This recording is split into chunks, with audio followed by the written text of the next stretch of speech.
आगे आगे आगे रे संगी मन भावन हरेली तिहार। हो आगे आगे रे संगी मन भावन हरेली तिहार।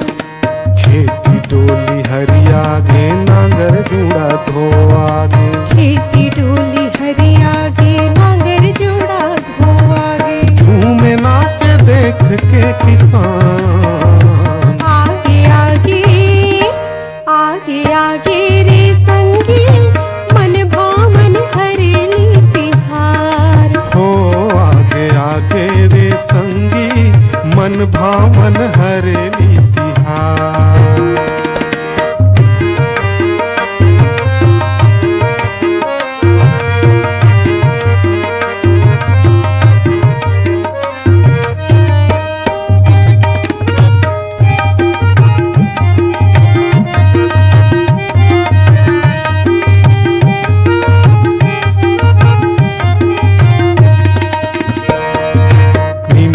डंगाली घरों घर लगावे, गेड़ी चढ़ के सब लइका मटमटावे।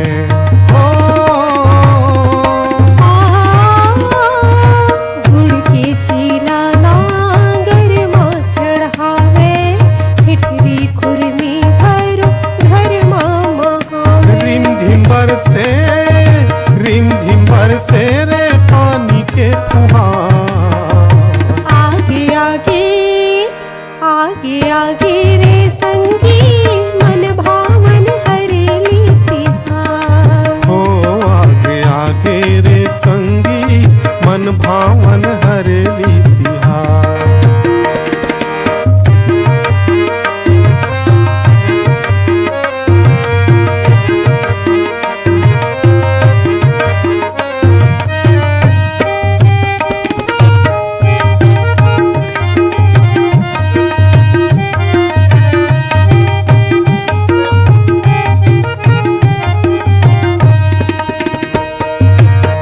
शांति औ हरियाली आ जाथे, धरती दाई के कोरा पर सुहाथे।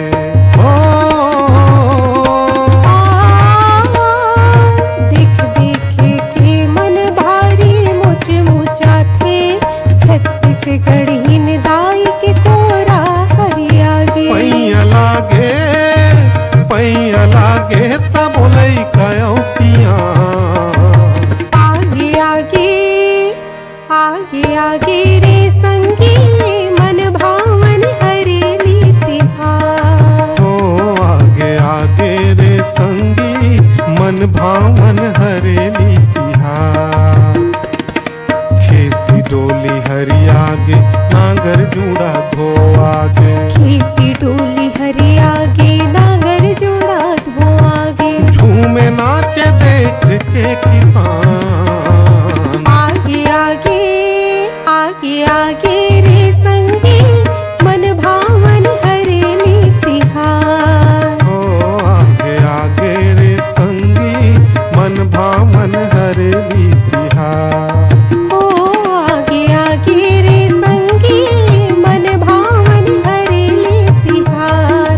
हो मन भावन हरेली तिहार। हो मन भावन हरेली तिहार। मन भावन हरेली तिहार।